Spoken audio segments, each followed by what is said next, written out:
Growing up in the church, I always heard a lot from pastors and Sunday school teachers about the importance of pursuing biblical womanhood. And the emphasis was always on keeping the home, becoming a mother, nurturing that gentle and quiet spirit, and stepping aside so that men could lead. And I began to wonder, did biblical womanhood require that I change my personality, my gifts, my relationships, even my calling? And what about those parts of biblical womanhood that we don't like to talk about in Sunday school? Technically speaking, it's biblical for a woman to be forced to marry her rapist. It's biblical for her to be sold by her father to pay off debt. It's biblical for her to be one of many wives, biblical for her to cover her head when she prays. So maybe biblical womanhood isn't as simple as we'd like to think. So this whole notion of biblical womanhood intrigued me enough to put it to the test, to take biblical womanhood literally.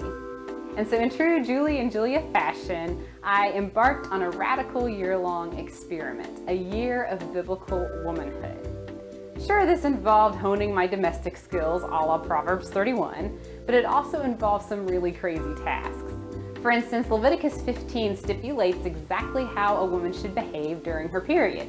And so for the first 3 days of mine, I camped out in my front yard while I was considered ceremonially impure, careful not to touch any men, not even my husband.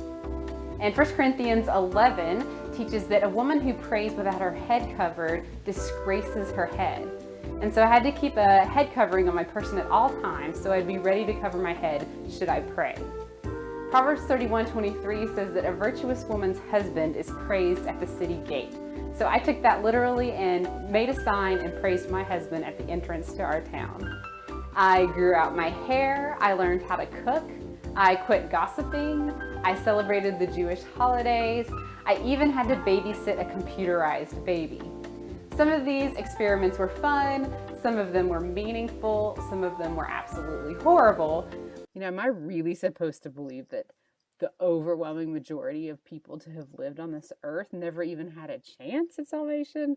And that was it, and everything fell apart. So and then it became, what about evolution? What about science? What about gender and sexuality? Like, once you have that one question, like, I completely believe in the slippery slope. Sometimes it leads you to some good places. I totally went down the slippery slope of doubt. Like, I was questioning everything. Yeah, and it's been hard, it's isolating, it's lonely to go through that experience a lot. But it's also been pretty powerful too, and good.